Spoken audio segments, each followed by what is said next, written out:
I'm really happy today to be chatting with my new colleague in the finance department and my new friend, David Thayer. David, you joined us formally this past summer, so you've been in place for a few months. But your title with the Department of Finance is Director of Corporate Relations and Lecturer. So a lot going on there. But first, just welcome. Welcome to the department. Welcome to the conversation. We're really glad to have you. Good morning, Eric. It is a pleasure to be here. Thanks for having me on this morning.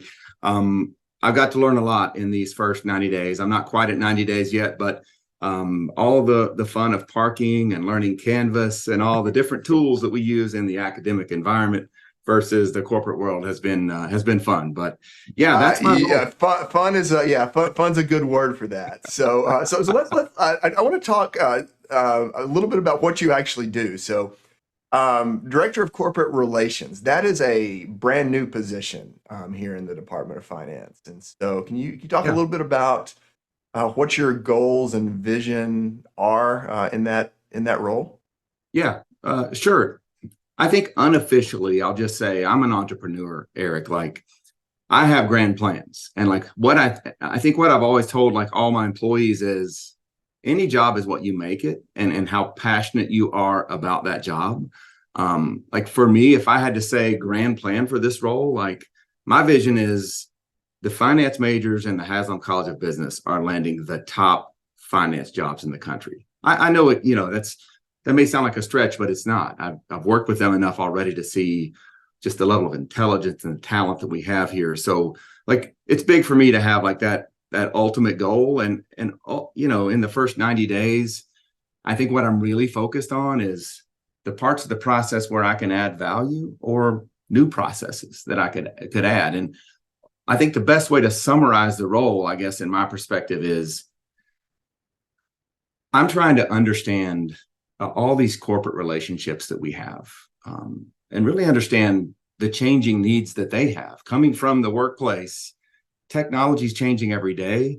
The kinds of talent that we need in the workplace, as far as who is retiring, and what we need to backfill, that's changing. So I really want to play that role where I'm working with the employers to understand their goals and needs. But I think more importantly, working with the students, like, and understanding their talents, their skills, and their abilities.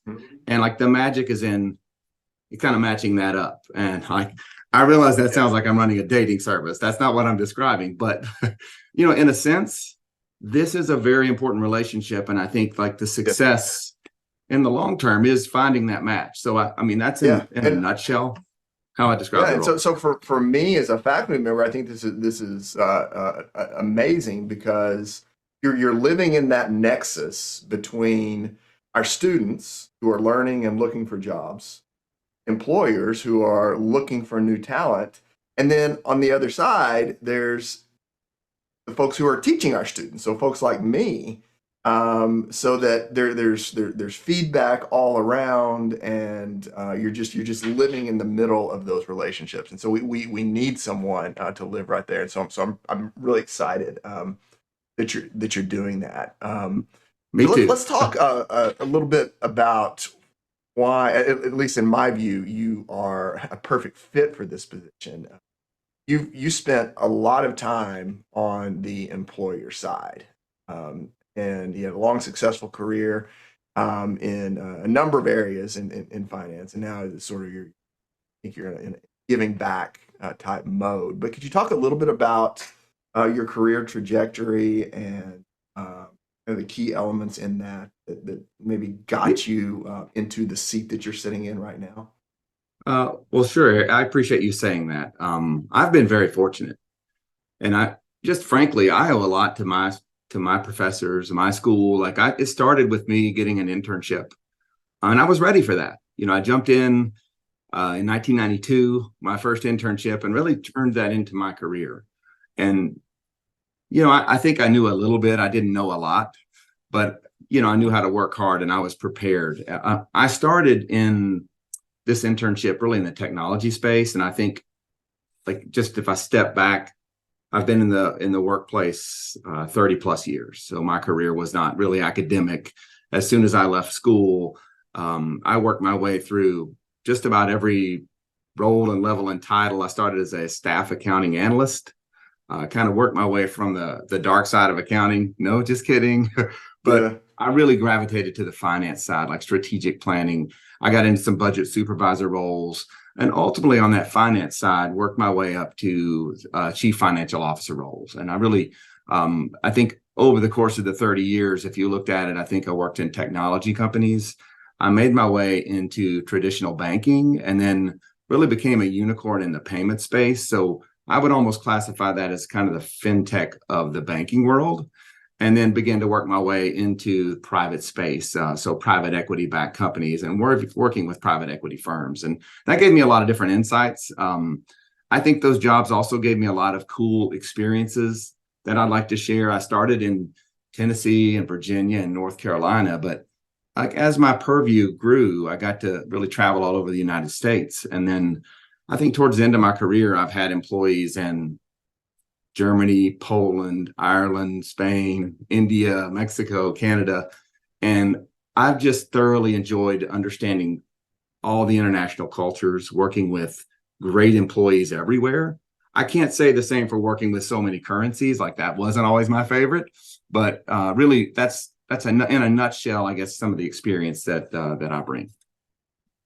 So you've got a host of experiences and voluminous contacts in very wide variety of geographical areas, niche industries, mainstream industries. And I think in those statements to me just sort of exemplify what finance is about in that what I tell my students is we do not create cookie cutter students to fit into cookie cutter jobs. Rather, every finance person and every finance job is unique in some sense. And so it's exciting. It's also very challenging, right? Because you've got a very diverse set of students who are trying to get into a very diverse set of jobs. And add to that the fact that I believe finance is the fastest growing major on campus and one of the largest majors in number of students on the campus now. So this is a huge task. So I'm curious how are you planning to sort of attack this connecting with students on an individual level and really reaching them and getting them where they need to be?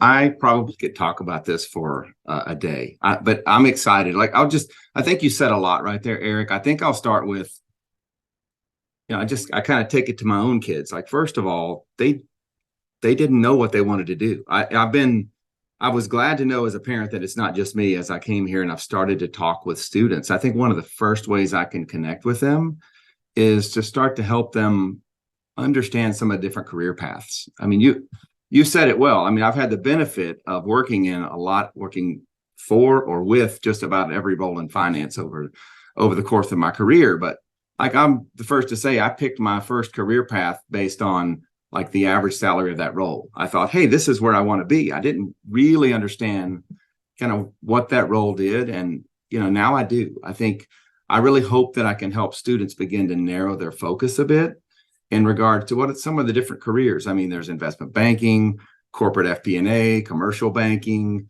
all the different realms of asset management, insurance, real estate. There's so many places we can plug in.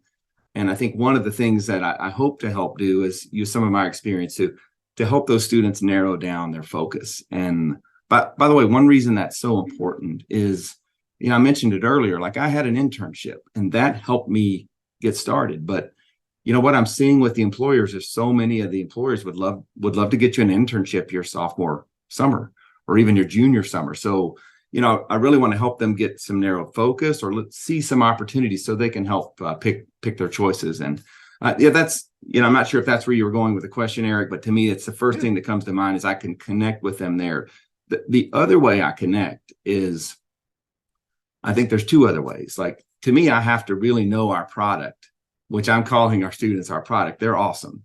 Like, how do I get to know them really well? And the first way is just being in the classroom. I've gotten a chance to get to know some of them. I think what's even cooler is like all the clubs and opportunities they have here at the University of Tennessee. I was surprised. I didn't realize how many clubs that we had and the level of involvement the students have. So I think I'm going to a Tennessee Capital Markets meeting tonight. I went to a Women in Finance meeting last week. I've been to the Torch Fund event. I mean, what an amazing program that is. So UT Investment Group, Financial Management Association, the Excel Modeling Club, all of these. I've left Real Estate Club. I've left one out, but those are ways that I'm getting to go be involved, meet students in more of an informal setting, and learn a little bit more about them and the kinds of jobs that they may be interested in. And it's important to me to really understand that as I go do some employer visits. Well, one thing that I really liked, and I think this is a trend that you were starting to set. So you came to my Finance 311, my Excel tools and finance class, a couple of times early in the semester, and you were not front and center. You weren't up at the podium. You weren't delivering a lecture. Instead, you were kind of in a corner with your laptop, following along, doing the things that the students were doing. And then as class ended, just ended up in little side conversations with students. It was very informal, but I think those are super valuable. And I can tell you, our students enjoy connecting with you, and they want to continue to do that on a one-on-one level. And so I'm glad that you're making those types of conversations available. So that's a huge thing. You're kind. It's personal to me. I think, if I'm honest, all the time value of money things that we teach, those work. And it put me in a position in my career where I could pick, what do I really want to be doing? And this is it. And so if I could just connect with one person, I mean, that's a major success for me. I'm just very proud of the chance to help someone out. If I've got an experience, I'm mainly a failure that I've had that I can share, or, some gray areas I've had to operate in. Those are the things that you don't always learn right out of the textbook, but I think they're very valuable for the students. And so, I appreciate you saying that. I think, my parents were both teachers. My dad was a minister. I just sort of really grew up wanting to help others, and grading papers and all the things that come along with that. But that's probably more my style, just to connect on an individual basis. Yeah.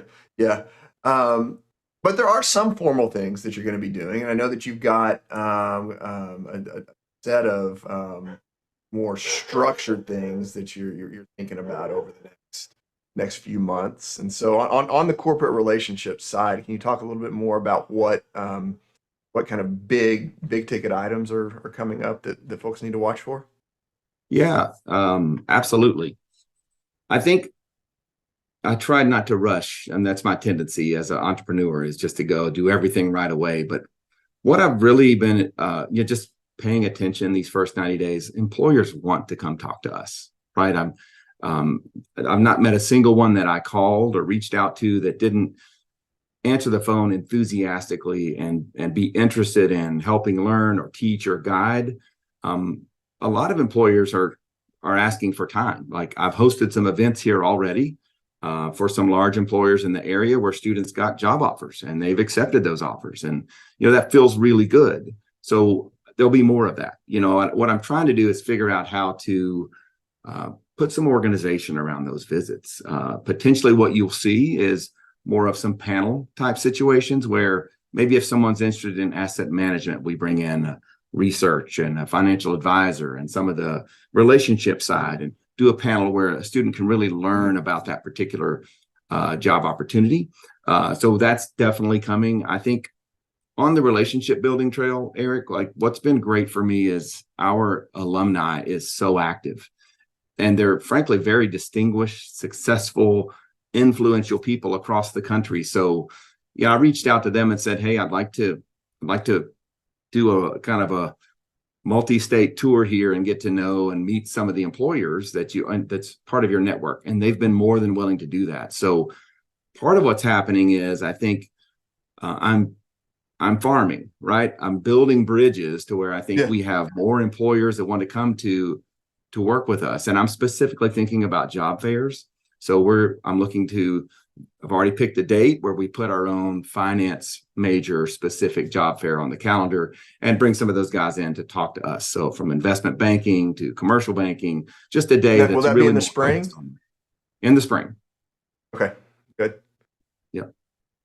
Yeah, well, that awesome. So I'm excited about all that now. But we've only talked about, I guess, one part of your title. The other part of your title is lecturer, which means you're going to be doing some teaching as well. Not that you have a whole lot of extra time in the mix of this, but my understanding is you were teaching little pockets of some classes for teachers, for other faculty members this fall, and then you're going to be creating a class of your own for the spring. Is that correct? Yeah, I'm really excited about it. And by the way, this is the hard part. To me, the corporate relations, I really love it. But the student piece, like had the pleasure of doing some guest lectures with Dr. Tracy Wodke in our advanced financial management theory and practice. It's been a great course. I'll be co-teaching that again with her next semester, and just some of my experience, capital expenditure management, running a CapEx committee as a CFO, corporate structure decisions, M&A. That's really a lot of what I did in my career. So it's a perfect fit. But the course I'm developing is slightly different. I spent 20 years at US Bank, one of my employers, and really I'll be teaching a very largely focused on banking course, but it's going to start with traditional banking and then sort of transition into the technology that we regularly use in banking. And that has changed tremendously over time. So it's really the fintech of the banking world. Payment spaces, lending spaces, it's just a predominant technology, the way we use wallets today. And then I'll transition that because so much of what was traditional banking owned has been moving into the private equity spaces. And so I'll finish the course out with a view of kind of what that looks like in the private world and how the different equity holders make their returns. So very excited about that because that class sort of follows my own career path. Yeah. And that's going to allow me to bring in, speakers that are very relevant to the material. There's probably not a textbook on this. Well, I'm building it. You're the textbook. That's sort of the case right now. That's good. This is outstanding because I know that we've had a lot of discussions in our department about how we need to expand our curriculum into the fintech space, whatever that means. Right? I think we still don't know exactly what that means, but it is a very it's a broad set of topics. And I know that we've got one course right now that's dealing with blockchain type stuff and cryptocurrency. And that's just a small slice of what we would call fintech. So payment mechanisms. This is the future of I believe stuff with the fintech aspect of payment mechanisms. I mean, this is the future of our economy. I think best I can tell. Eric, I'm biased because I came from that world, but payments are in everything. Every company and every business, this kind of knowledge is helpful. If you look at the percent of GDP, I think if you look at the whole fintech space, this is easily 25, 30+% of the fintech space. And so it's an extremely exciting business because it is recurring and there's subscription revenue. And from my perspective, it is the future, right? We see AI coming in everywhere. So I think it's just going to be really important to help all the students understand where they're going to be encountering a lot of things that have changed banking in general. Like there's all these challenger banks now that they don't have brick and mortar. So that's what I'm hoping I can teach the students. Yeah. Well, outstanding. Sounds like a class I might need to take. You come take my Excel class. I'll come take your payments class. We'll call it even maybe. Yeah, it would be. I love that class. Yeah, one last question. A lot of students, I think, would like to talk to you, just sit down and talk to you. What's the best way for that to happen?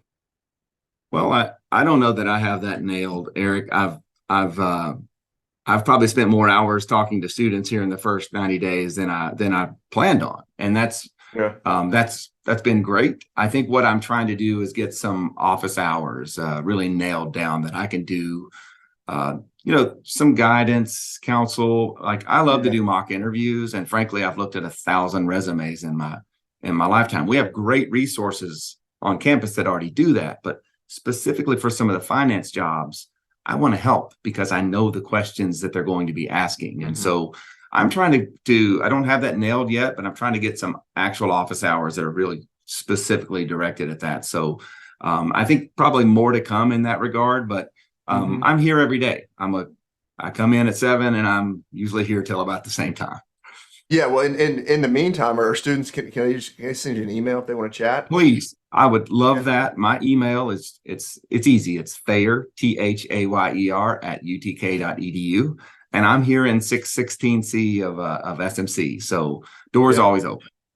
And then in the future, I know that you're working on a little bit more of a general web presence for the department and web job boards, various things about activities. I imagine somewhere in that presence, we'll create some kind of a like a scheduling portal or something like that where students can maybe schedule time to talk to you You're reading my mind. Yes, sir. That's the go plan. with. To me, if you build it, they will come. It's kind of I love Yeah. the field of dreams. And Yeah. I really have grand plans for the website and the presence. And that's exactly one of the elements of how I will communicate with them. And hopefully we're sharing a lot of job opportunities. Ultimately, that's how I Yeah. measure the role. Are we able to get more opportunities for our students Yeah. and help Yeah. them land successful positions? All right. Well, David, thanks so much for your time today. I'm thrilled that you are part of our department. Our students are going to benefit for many, many years because you're here. So thanks. My pleasure. Thanks, Eric. Have a good day.